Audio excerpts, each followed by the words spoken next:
Welcome back to Mirror Readings. I'm your host, Molly, and today we're talking about gene key number 2.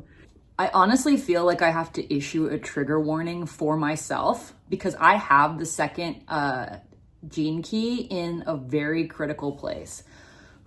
Even as I'm saying it right now, you can hear me. I'm getting kind of nervous. And it's because I have gene key 2 in my core. That's where the Venus and Pearl sequences connect. I'll talk more about this node in another video, but it's literally where my core wound becomes my core stability, which becomes my vocation. It's where my love and prosperity streams connect. The core is a very important place in our gene key profile. And I have there gene key number 2, which has the shadow of dislocation, the gift of orientation, and the Siddhi of unity. Gene key number 2 is the configuration of the divine feminine. It's represented by the 6 broken lines in the Chinese I Ching. And this configuration is what both receives and directs all of creative life.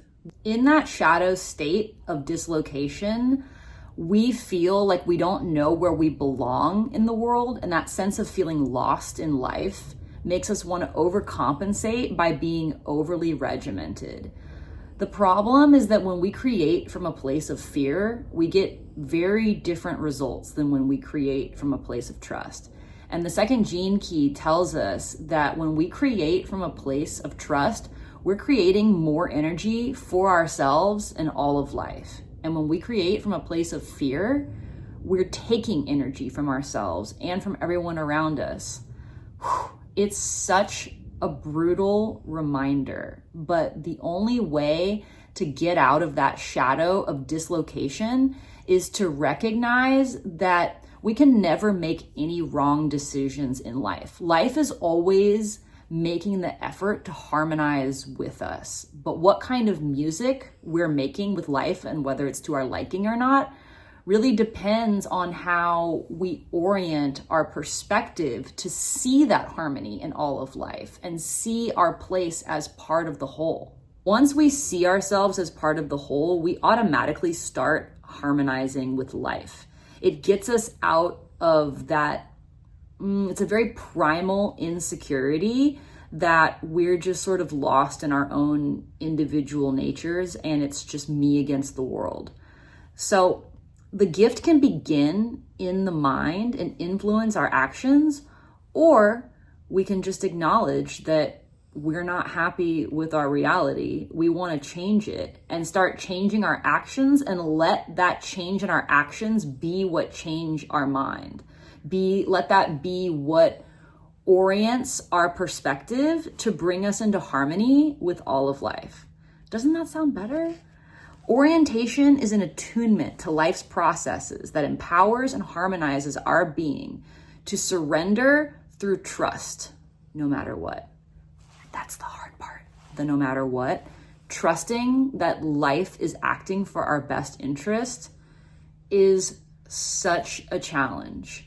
But according to the gene keys and according to my own life experience, that's what puts us in a state that is the most receptive to miracles, opportunities, greater enjoyment of life. And that's the essence of the second gene key, is that feminine receptivity.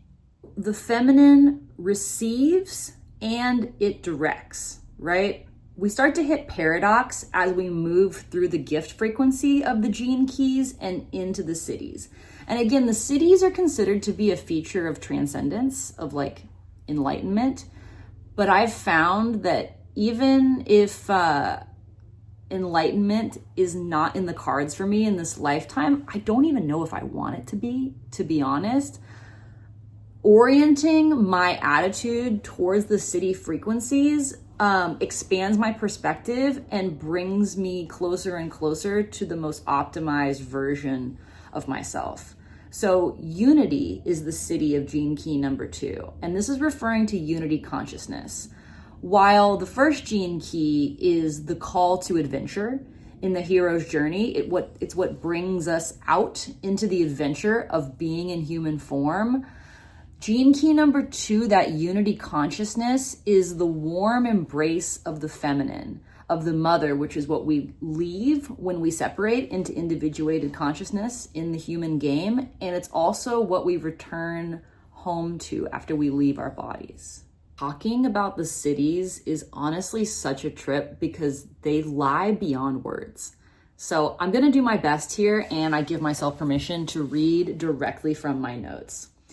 This Siddhi of unity consciousness represents the divine feminine polarity that reveals the hidden agenda of life, which is to unify us. Our connection to everyone and everything is what's directing life, and we can be receptive to that direction by orienting our awareness to witness this meta layer of the human experience.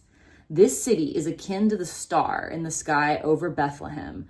We follow it in pure faith that it's directing us to an expanded perspective meant to elevate our life experience.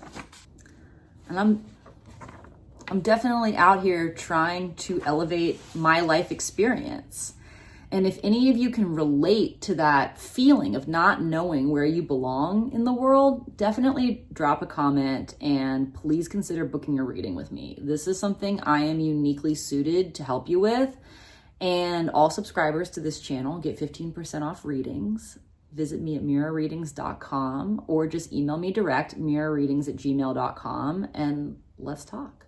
If you did not take note of how hard this video was for me, great. But full transparency, this is like the biggest challenge I've had yet making a video because of where Gene Key 2 lies in my profile.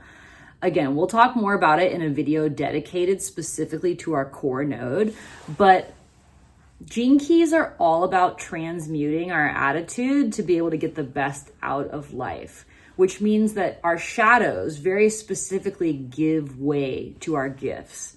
So my shadow of dislocation, which is again transmuted by the gift of orientation, is where my core wound becomes my core stability. When I see myself as alone, me against the world, telling myself that I don't fit in anywhere, I have to reorient my perspective to be able to see myself as part of the whole. That is how I harmonize with life.